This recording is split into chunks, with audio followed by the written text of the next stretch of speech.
Good afternoon, everybody. My name is Donna Fiesel, and I'm your host of Donna's Edge television talk show. Truth Matters. Thank you so much for watching every day, Monday through Friday, beginning at 1 p.m. as I get to ride home with you in the afternoon. Been doing this for about 20 years. We're very, very happy to be here with you. But I just wanted to do a quick video and bring my husband in. But before we do that, you know, we are syndicated. We're on Abundant Television, found on Roku, Apple TV, and Amazon Fire. Don't forget the podcast on thenewscasters.com. That's another way to see us. You can also find us on social media. All the social media platforms. We've got Facebook, we've got MeWe, we've got YouTube. We do it all, don't we, Phil? We try to do it all. Some of them don't cooperate. We have to slap them around. Yeah, really. That's what his job is. This is Phillip Fiesel. This is my husband. A lot of you have met him before while we're out and about and just doing social gatherings and that kind of thing. But I wanted to bring Phil in so you can just kind of hear on his perspective what it's like to host a talk show and what the behind the scene things are. And it's like I've told you all a million times, I can't do it without him. Yes. No, I couldn't. No, not when it. I'll tell you what I did one time. And this is when we got the first computer. The first computers were like ancient. Give it to a kid now, they would laugh at you. You could use it as a doorstop. Probably not even going to go to This is back in the old floppy days. Remember all that kind of stuff. So I was going to help him out. And so he was working on the bookkeeping part of the business. And I erased it. And then I was dreading telling him, and he doesn't get violent or anything like that, but I just didn't want to tell him I did it. So anyway, he comes in, and I said, I've erased all of the bookkeeping stuff from the computer, all the billing and all that kind of stuff. But you actually had it saved on floppy. Yes. And that's the big ones too back then? Gosh, we have graduated from small to large to small. That probably was the big 5.5 or something like that. It was a real floppy, real easy to break or bend, I guess. But that was probably back in those days. Then it came down to 3.5. Then it come back to there's been a lot of changes in the industry in the last quite a few years. Yep, this is what he said. So I didn't know that you could save it like that. Now, this is like our very first computer, and I thought I just erased everything. And so he said, well, I guess if Jesus can save, I can save. So he did save the information on a floppy. But now, though, everything you do now is so automated. Because remember the early days of the show, 20 years ago, I was working at a television station, and Tom gave me my first shot at it, and Tom's just a really, really neat guy. But it was in Jacksonville, Alabama. We got to start. And remember back then, we had to have a camera guy, and actually 2 camera guys. And then we had the lights. Remember all of that? And just like 3 lights behind me, 3 in front of me. Now the computer does all of that stuff. It and during those times, we have had people that were in charge of lighting and recording, and you didn't come in late and get because you didn't get on her show because you have to have the lighting set up, and if it's a little bit off, everything. Yeah, I mean, it's all has been so precise, and those lights were big and they were really expensive. Yes. And you know, I'm very cold-natured. You all can attest to that, and Phil can too. But they had to keep the air on. So, and this is in Jacksonville and in Charlotte, the television station there as well. So they had to keep the lights on, but they had to keep it so cold in the studio. I always wore long sleeve jackets and coats and what have you. Couldn't hardly stand it. But they did because those lights were so expensive, and they were like this big. They were pretty good size, yes. And it took a lot of energy to burn them, and that created a lot of heat. And the same thing with computers when they first came out. You had probably a big room and it was with the air conditioners, you could freeze going in there. But it had to be because it generated so much heat. And remember when we had the internet company and we started a dial-up service, and this is before you had high-powered computers and all that, we had to have these phone lines that would go in. How many phone lines did we start with? And we had to quickly go to more. Well, we started with just a few phone lines to get what we needed. Then when we decided to sell it, it got to a point where everything was analog and it was fixing to have to go digital. And it didn't do it gradually. It was a stair step, and we didn't want to invest the money in it. So when we got out of the internet business, we had 60 phone lines coming into our equipment. And when the storm come through, guess where I was at? I was in this room trying to keep it going. You were sweating it out. No, but because this was in Anniston, Alabama. And so wonderful customers down there. And what they said is you would have a 10-to-1 ratio. So in other words, for every one modem, you would have 10 customers.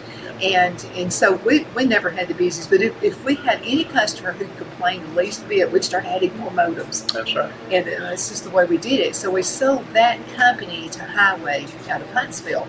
And that was a good company too. We were very appreciative to them about that. And then we got into the cell phone business. I had been working with GTE, and we decided we wanted to have Nextel cell phones. And that was a big lot of fun too. It was. Our first goal when we got into the cell phone business was if you come into our store and needed a cell phone, we had what you needed. But people couldn't separate it, so we just started fine-tuning it. And we decided on Nextel because it had the walkie-talkie, and we went through a lot of changes with that. Enjoyed it, and it was good business. I think that was my favorite carrier. Now we had PowerTel. I loved PowerTel as well, and that was a lot of fun. And we sold a lot of phones. We had 8 locations, and so you remember David, who was with Nextel. Yes. And so David and I would butt heads a lot, at one time. And it was all out of fun. We lied to each other. We just acted. We acted like an old married couple. We would just fuss with each other all the time. So he said, he actually sent me a text or did the 2-way, and they had this little side button you would have to hold it down. Well, mine, I was always like the last person to get a new phone because I was always thinking, well, it's going to be something new, something better. Mine started sticking. It would just hold down, it wouldn't stop holding down. So David said, I can train a monkey to sell PowerTel. And then I said, moron or something. I forgot what I said. We called each other names all the time. It was done in fun and jest. And so he said, just wanted to let you know I heard that. And then I went, whoops. And then I went, I meant for you to hear that. So you had to be really careful with those phones. Yes. And we started with prepaid first, and then went up to PowerTel. Had we stayed in the business and not sold it, we would be T-Mobile today. Because they transitioned everything through, and T-Mobile would be our carrier today. So it was. Well, I like that. And I think the worst thing that actually Sprint bought out Nextel. Yes, right. And then you're right with PowerTel. But when Sprint took over, for some reason, they didn't seem to like the 2-ways for some reason. I don't know what happened. The network didn't function or something. With Sprint, they were fairly new, and if you go to major city to major city, you had coverage. But they hadn't gotten into the rural areas yet, so they didn't do them a lot of good, so somebody else got it, I think. Well, another thing that Phil and I totally believed in was customer service, and you could get fired just like that if we found out one of our employees was at the least bit rude. So one of my really good friends, business guy in Anniston, told me, he said, I just want to let you know that your employee was rude. He said, I know how you are about that. And I said, yes, we're friends. I appreciate your telling me. And everybody knew when we walked in with a box, that meant you were gone. And I would say the number one reason that we would fire people was not for not showing up, not doing the job. It was if you were rude to a customer. We would always give them a chance to vent, us say what happened in the situation. Because some people you can't please no matter what. So I always give them a chance out. It wasn't like we just slammed the door and said, put your stuff in this box. It was not like that. But we truly believe and still do. You take good care of your customers, they're going to take really good care of you. And when you start a business, a lot of you are afraid of the big, big businesses. We were moms and pops. We were actually authorized agents of Nextel. And so it was a small business associated with a big business. But I'm just telling you, if you own a small company, you can weed out the big ones if you wanted to right now. You really, literally could, just by being good to your customers. Absolutely. Your customers, what got us a lot of business is we were their customer service. They had a problem, we didn't give them a phone, say, hey, here's a toll-free number, call, and they'll fix it for you. We fixed it for them. We kept them from that. And when Donna was out talking to business people that are customers, our first thing was I want to talk to the person who is in charge of paying the bill. Because back then, it's a lot different than it is now. Today you can talk all you want to. Back then you had to have a plan and had so many minutes, and if you went over it was another minute, not a few seconds. So it's changed. Yeah, because now it's unlimited plans, and it's so good. So a lot of my customers, especially the guys at the police station, remember them? They would run up these massive bills, and I would put it in their head, and I would say, now you know that if you talk for 1 minute and 1 second, you're billed for 2 minutes, like that. And there was nothing I could do about it. Although the company, because I sell so many phones, the company would sometimes give me free minutes, and I would just give them free minutes to try to compensate for it. But remember this: if you're a small business, if you'll be the one going ahead and initiate and take care of a customer if they're running into an issue, and a lot of times it's not that big of a deal, but to them it's the world, so it needs to be the world to you too. You be the one to call the company. And this will tell you, because I'm the same way. If I call the company, let's say I call our bank, it's a big bank. So if I call them and I'm put on the hold for 1 minute, to me it's going to feel like 30 minutes. Right. It just will to that customer. They're sitting there. But back in that day, though, I had someone I called. I think it was Judy that I would call. So I just called, and I had Judy's, because we sold so many phones, I actually had her phone number, and she would say, don't talk to the young ones, call me. So I would call Judy to take care of everything for us. It was just so awesome the way that turned out. But if you own a small company, I'm just telling you, you can mop up the big boys, especially the way their customer service. We're doing a restaurant. For goodness sakes, be a small person. If you own a dress shop, be the small one in town. I just promise you, you'll just mop it all up. We've got to go into a commercial break, okay? And we're going to be right back in just a few minutes. Y'all hang in there, okay? We'll be right back. Twin City Used Car Sales has been serving drivers in the Northeast Alabama area for years with a quality selection of late model used cars, SUVs, and pickup trucks. On top of our extensive selection and competitive prices, we offer professional auto financing services for used car buyers of all credit levels. Whether you've just begun your search or you're ready to secure your next vehicle, at Twin City Used Car Sales, you will drive away with the vehicle of your dreams. The sales and finance staff at Twin City Used Car Sales looks forward to serving you, and you can apply for financing online before your visit to our used dealership in Gadsden, Alabama. Check us out on the web at twincityusedcars.com or go by our location at 901 First Avenue, Gadsden, Alabama. We sincerely look forward to serving you.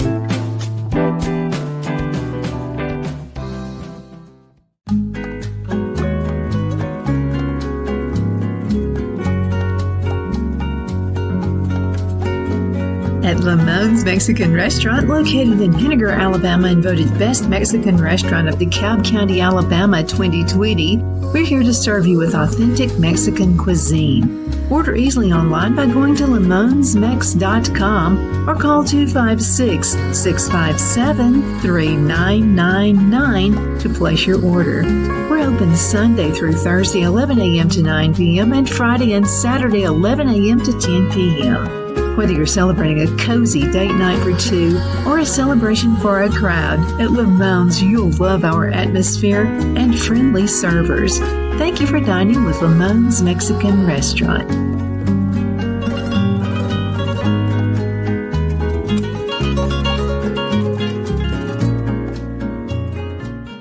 At Liberty Bank, we're all about community. Whether it's to help with a charity fundraiser or help families in need, toys at Christmas, or a local football team, we're here for you. You see, we realize the importance of family. Sometimes it's to build a new home or necessary home repairs. We're here for you.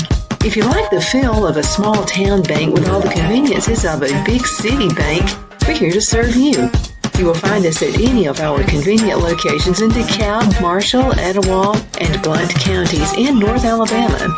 You can call and speak with any of our friendly staff at 256-659-2175 or check us out on the web at libertybankal.com. And thank you for your support of our community. Member FDIC Equal Housing Lender.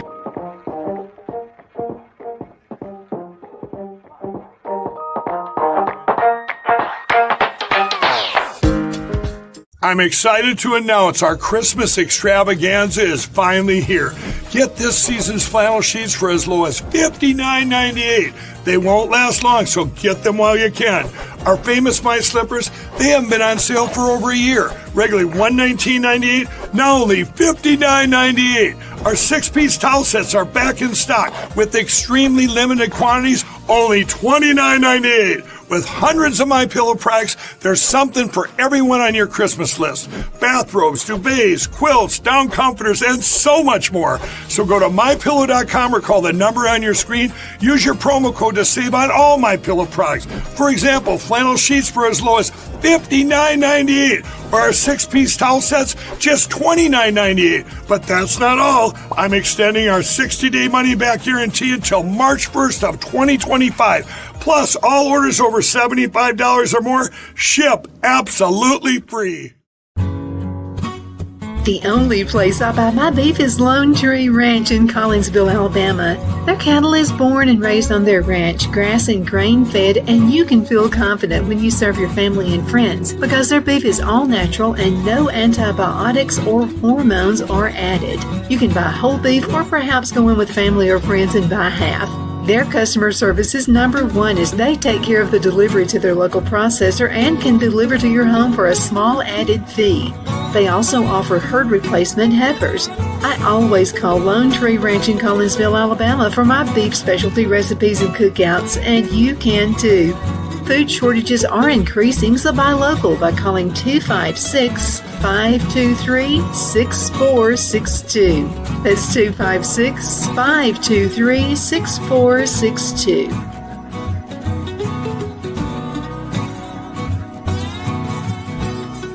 Good afternoon, we're back. My name is Donna, and I'm your host of Donna's Age Television Talk Show. Going on 20 years, we've been talking about how we've been in the technical business for a really long time. Yes, sir. Oh my goodness, 35 years ago, back when nobody had cell phones, we were doing it.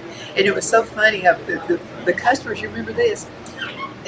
Now, when you own a business, let's just say you're the new one on the block, you're the new kid, and it's a new widget, brand new widget. This is what you've always got to remember, is there was one time that you were new, really? Remember that? So I remember when I got hired from Cellular One, Ed White was my boss, and so Ed laughed his head off because he gave me my cell phone, and I went like this, I said, I don't hear dial tone. So I did that. He laughed like crazy. So when I would have new customers coming in, they would say the same thing. How did you get the dial tone? Well, instead of laughing and making fun of them, I would just say, I did that too the very first time I used a cell phone. That way you're not making them look like an idiot, And I've seen so many people do that. They would just look at them like you're stupid, because you didn't understand how the widget worked. Remember, there was a time you didn't understand it too. So those are just things that you do for customer service. Let's talk a little bit about the show and all the things that you do to make it work. Well, it's not that I do it to make it work. It's there's a lot to it that people don't see when they're watching the show. The way you have it set up, you're sitting here talking with a customer or a client, interviewing a client, and you've got to start and stop. And there has to be where I start, where she stops. So we got that set up where when she goes to a break, sometimes you'll see the thing on there, so it gives me a 39 and on 5, 4, 3, 2. I know when to come in When she stops, I take over. So you don't hear any talking going on during this there between times. So that's edited out. I insert the commercials, so she's not sitting here with a guest talking or sitting here waiting for the commercials to play. So that is all done behind the scenes, and what you see is when she ends it, she signs off. She tells everybody a goodbye and all that stuff, and then I take it from there and play music, whatever is necessary, commercials, and then all you see is a smooth end. She comes, or beginning, she comes in and welcomes, and then she says bye at the end, and that's all you guys see. And it's not that it's hard, it's just something that has to be done. And sometimes it won't play games, you have to slap it around a little bit. But most times, it's easy. He says it's not hard. Yeah, right. It's very hard. If I had to do it, you would not see a show. I just tell you, you mentioned that we are Twin City Used Car Sales. Yes, we are. Located in Gadsden, Alabama. Bobby Ledbetter. And I'm just going to tell you what, I've learned a lot from Bobby on customer service, and that's how you take care of those customers. For that time, I was just kidding, and I just mentioned I'd like to have a pink tractor and live on a farm and all that kind of stuff. And so Bobby's worried himself sick trying to find a pink tractor. And then he walked up to me and he said, I was at his place about doing a remote, and Bobby said, you know, Miss Donna, I can't find a pink tractor. I don't know what we're in. I started laughing. I said, Bobby. I said, Phil's the one who's going to be driving the tractor. Do you think Phil's going to drive around a pink tractor? So anyway, this guy goes far and beyond whatever you're looking for if you're looking for a vehicle.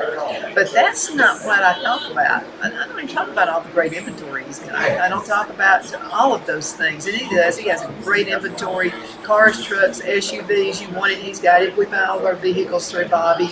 We have for years. And so he gets repeat customers. And the reason he gets repeat customers, just like we talked about before, is because he doesn't have time to go out and get anybody. They come to him because they've been referred to somebody. But not only that, this guy is so digging into the community. Right. Always helping folks in need. You know, when COVID hit, we talked about that a lot. I forgot how many thousands of people got food that families. It didn't turn anybody down. And went to several cities in the area that he's in. He started out, I guess, Fort Payne with the restaurant owner there, Miles. And he and they all met together and started to talk through them. It started off slow, but it boomed. And then the Cowboy Church helped us out too. Yeah, Cowboy Church was dynamite. They first furnished a lot of stuff, and they had people all over the place doing stuff like that. And it was something that was necessary, and it went over very, very well. And he asked Donna to come in and help him out, and she had the contacts. They had the contacts. And as a matter of fact, the first one didn't have the restaurant involved in it. It was kind of solo. But Bobby knew the man, Miles, and he said, hey, I'm running out of food. He said, don't worry about it. So he prepared food, got it out to him, and it was a success. And from that point on, Miles was part of the events as well. He was part of the team. So there was so much. You remember in Center, what happened in Center? So in Center, they ran out of food. And so the Cowboy Church ran out of, I mean, there's so thousands of people came. So they ran out of food, and Miles, of course, ran out of food as well. So you know what Bobby did? He called the McDonald's that was in Center, and he told the McDonald's, he said, if somebody comes by, here's my credit card. He said, if somebody comes by and they mention that they're here to get the free food, he said, don't put it on my credit card. That's the kind of guy this is. I'm not going to buy a car from anybody else but him. And we keep talking about Cowboy Church. And the Cowboy Church, that's Phillip. He's pastor of one of the churches, and he's one of the, I won't say the big wheels in the Cowboy Church Association, but he's all over the country. Yeah, having set them up to churches. start churches and having the pastors get trained and everything they need. That's Philip. That's what Philip does, and he has been dynamite to help us a lot. Yeah, I love having him on the show. Yes, he's on there quite a bit, at This least guy once a wants, month. this guy wants to walk. Yes, he does. And so he and Bobby are really good friends now. And another really neat thing that happened too, that happened in this community in Gadsden, Alabama, the hurricane that went through and Asheville did so much damage up there. Well, the first thing the Cowboy Church is going to do is, put some meat on the wagon and bring the chuck wagon. And they're going to go up there and feed, and they gather all kinds of, water and canned goods and things like that. And so it was so necessary what they did, and I wanted to mention another person. That's Kaylee right here at the Gadsden Mall, Kaylee Johnson. So Kaylee called. She was in a quandary because they had been gathering food and just all kinds of stuff, for the hurricane victims as well. So what I'm seeing is the outreach in this town right here, the leadership of Bobby Ledbetter, Twin City Used Car Sales, and the Gadsden Mall, Kaylee, and the Cowboy Church. Stuff gets done, even if it's not in their small town. So Kaylee calls and she says, "Don, we got all this stuff." And she said, "I don't have a way to get it to it." She said, "Do you know anybody at the Cowboy Church that can help?" So I picked up the phone, called Phillip Gillen. And Phillip said, "Yeah, Wormy can do it." So Wormy he said, "I know Wormy's got a truck. I don't know if he's a truck driver or what, but he pastors the Henniger Cowboy Church." And so Wormy he gets on that bus. He's a little guy. I bet he looked funny in that truck. So he's coming by, and he came by the Gadsden Mall, picked up all that stuff. And again, through the leadership again of Bobby Ledbetter with the Twin City Used Car Sales, all of that gets to the folks who were damaged and they're victims of the hurricane. And they've been active. The Cowboy Church has been active. They have a big Chester that goes to church with one of them. He makes the chuck wagon happen out in the different areas where there's been a catastrophe. Well, that's his ministry. That's his ministry. He's The taken floods that in on. Kentucky, When the flood came up, he went up there a couple of times, and he's been all over the place just to help people. And you never know who needs help. That's what they're for. So, that's what the ministry is all about. And folks you need to support people like that. Get out there and just say thank you, whether you go to their church or not. Just thank them for what they do. And come back here and tell Bobby Ledbetter that you appreciate what he did as well. And he's helping the schools now, the school system here, and the school system needs help. Because there are teachers who are out there that don't make enough money, and they are actually using part of their salary to buy paper and pencils, and the things that the kids got to have to learn. So he found that out, and then so he started helping the school system as well. Well, I purchased a truck, not an idea. Got a while back. Me in 23. Okay. And had a little hiccup in it. He liked to word me to death before he got it fixed. He gave me another vehicle to drive, and it took me a while to get back to where I could pick it up, but he made it right, and you don't have to. When you buy a used car, that's it. But he did. He made it right, and that's what it's all about. And that list goes on and on and on. It I'm does. continually hearing people saying, "Thank you for telling me about Bobby Ledbetter with Twin City Used Car Sales." And if you need to contact any of these people, call Donna. She says, "Well, I don't do anything." She does. She's researching on the computer just about every night, ready for what's next. Yeah, we would love to hear from you. Send an email to Donna@Donna'sEdge.com, Donna@Donna'sEdge.com. If you'd like to be on the show, if you have any ideas for the show, we always appreciate all the emails and things we get from you. Some of them are funny. They're about Alabama and Auburn. We're getting a lot of that now. War Eagle. Roll Tide. There you go. Mixed marriages do work. Thank you again so much for watching. Thank you for being with me, Phil. No problem. I enjoyed it. Yeah, well, we're going to do more of these. I have a lot of fun. But thank you again so much for watching. You're the reason we do every single thing that we do. Absolutely. Take care. We'll see you next time.